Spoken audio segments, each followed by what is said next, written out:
दोस्तों आखिरकार हनान अपनी हरकतों से बाज नहीं आ रहा होता। दूसरी तरफ जैन को पूरा शक हो चुका था हनान पर, जिसकी वजह से वो सोचने लगता है कि आखिर हनान ने वो कागजात कहाँ पे किए हुए हैं। और जैन को शक हो रहा होता है कि कहीं हनान ने हमारे दुकान बेच ना दिए हो। जैन ये सोचते हुए वहाँ पर जैन उठकर जारा के रूम में जाने लगता है। दूसरी तरफ हनान जारा की माँ के रूम में उसके कागजात देख रहा होता है। वहाँ पर जैन आ जाता है। जैन सारी हरकतें हनान की देख रहा होता है, जिसकी वजह से जैन को बहुत ही गुस्सा आ रहा होता है। वहाँ पर जैन की माँ के रखे हुए डॉक्यूमेंट्स आखिर हनान उठा लेता है। ये सब कुछ देखते हुए वहाँ पर जैन अंदर चला जाता है। रूम के अंदर जाके हनान का गिरबान पकड़ लेता है। मुझे तुम पर पूरा शक था हनान, बल्कि जो कुछ भी तुम कर रहे थे मुझे तुम्हारी सारी बातें झूठी लगने लगी थी, और जो कुछ भी तुमने किया है आज मैंने सब कुछ देख लिया है हनान। बल्कि तुम हमारी सारी जायदाद हड़पना चाहते हो और अब तुम आ गए हो माँ के रूम में चोरी करने। ये बात सुनते हुए वहाँ पर हनान बोल, जैन तुम मेरी बेइज्जती कर रहे हो। ये बात सुनते हुए वहाँ पर जैन और हनान का शोर सुनते हुए जारा और जारा की माँ मनाहिल वहाँ पर आ जाते हैं, जिसकी वजह से वहाँ पर जारा बोलती है कि जैन भाई ये क्या है और आपने हनान का गिरबान क्यों पकड़ा हुआ है। जिसकी वजह से वहाँ पर जैन आते ही जारा को थप्पड़ मारता है और बोलता है ये तुम्हारा शोर आखिर माँ के कमरे में इनके डॉक्यूमेंट्स चोरी करके फिर से भाग जाने वाला था, मैंने इसे पकड़ लिया है। बल्कि अभी के अभी अपने शोर को बोलो कि वो दुकान के कागजात हमें वापस कर दे, वरना इसके साथ अच्छा नहीं होगा। जिसकी वजह से वहाँ पर हनान बोलता है कि आप मुझे छोड़ें, आज जो मेरी बेइज्जती होनी थी हो चुकी है, बल्कि मैं यहाँ पर डॉक्यूमेंट्स रखने आया था जो कि टेबल पर पड़े हुए थे। ये बात सुनते हुए वहाँ पर जैन को हनान की बातों पर यकीन नहीं आ रहा होता, जिसकी वजह से वहाँ पर जारा की माँ से बोलती है कि जैन हनान को छोड़ो। जिसकी वजह से वहाँ पर जैन बोलता है कि मैं इसे अब हरगिज नहीं छोड़ने वाला, और आप इसे बोले कि अभी के अभी दुकान के कागजात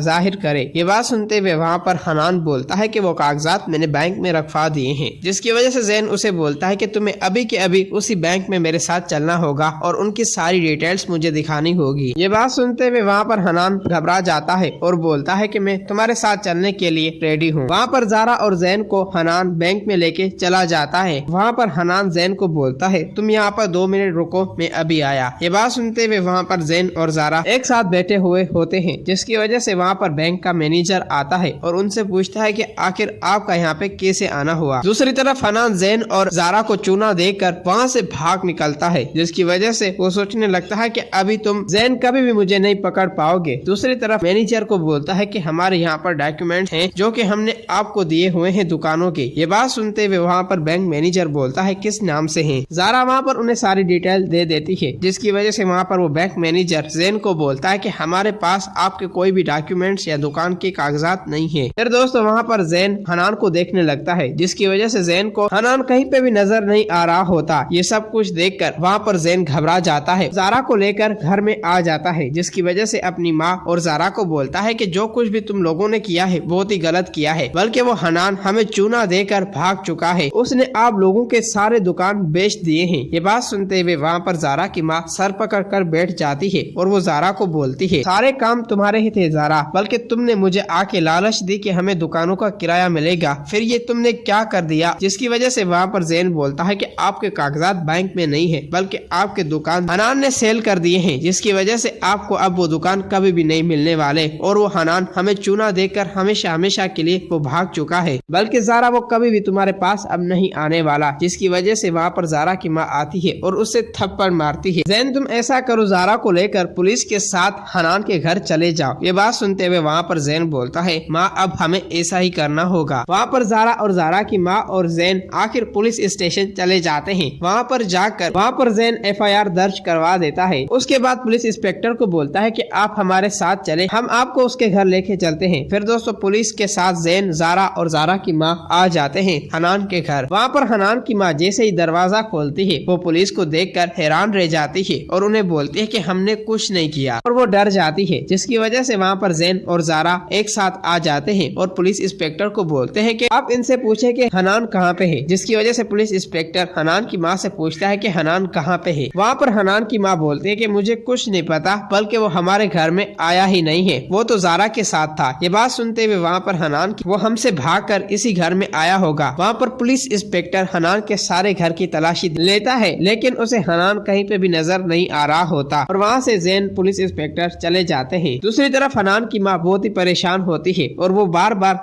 हनान को कॉल कर रही होती है वहाँ पर हनान आ जाता है और बोलता है कि माँ क्या हो गया और आप इतनी परेशान क्यों हैं। की वजह से वहाँ पर हनान की माँ उसे थप्पड़ लगाती है और बोलती है कि ये सब कुछ तुम क्या कर रहे हो, बल्कि ज़ारा और जैन पुलिस इंस्पेक्टर के साथ हमारे घर में आए थे और उन लोगों ने हमारे घर की बहुत ही तलाशी ली। ये बात सुनते हुए वहाँ पर हनान को गुस्सा आने लगता है और बोलता है कि माँ बहुत गड़बड़ हो चुकी है। जब से वो जैन आया है तब से मेरी जिंदगी में बहुत ही मुश्किलातें आने लगी हैं। कि माँ बोलती है कि सारी गलती तुम्हारी ही होगी, बल्कि तुमने काम ध्यान से नहीं किया होगा। जबकि तुम ज़ारा और ज़ारा की माँ को संभाल के बैठे हो, क्या तुम जैन को नहीं संभाल सकते थे। वहाँ पर हनान अपनी माँ को बोलता है, माँ आपकी बात बिल्कुल ठीक है, जैन को पूरा मुझ पे शक हो चुका था और वो मुझसे दुकान के कागजात मांग रहे थे। ये बात सुनते हुए वहाँ पर हनान की माँ बोलती कि फिर तुमने हनान क्या किया जैन के साथ। ये बात सुनते हुए वहाँ पर हनान बोलता है, और क्या करता, उन्हें चूना देकर मैं भाग कर आ गया हूँ और माँ हमें अब बहुत जल्द यहाँ से भागना होगा। दूसरी तरफ मनाहिल वलीद से फोन पर बात कर रही होती है। वहाँ पर वलीद बोलता है कि मनाहिल मैं बहुत ही परेशान हूँ, बल्कि अब हमें एक साथ हो जाना चाहिए। अब माँ भी अपने आप को अकेला महसूस करने लगी है, वो अजीब अजीब बातें कर रही है। बेहतर बात यही होगी कि तुम अब हमेशा के लिए मेरे पास आ जाओ। ये बात सुनते हुए वहाँ पर मनाहिल वलीद को बोलती है, वलीद जैसे तुम्हारी मर्जी, मैं तो तुम्हारे साथ रहने के लिए रेडी हूँ। ये बात सुनते हुए वहाँ पर वलीद भी बेहद खुश हो रहा होता है और वो अपनी माँ के पास आता है और उसे बोलता है कि मनाहिल इस बात से राजी हो गई है, अब आप हमारी बहुत जल्द शादी करा दें। ये बात सुनते हुए वहाँ पर वलीद की माँ उसे बोलती है, बेटा मैं भी अपनी जिंदगी में तुम्हारे लिए खुशियाँ देखना चाहती हूँ। ये बात सुनते हुए वहाँ पर वलीद बोलता है अपनी माँ को, तो माँ इसी बात में देर कैसी। दोस्तों अगर आप लोगों को ये वीडियो अच्छी लगी है तो इस वीडियो को लाइक करें।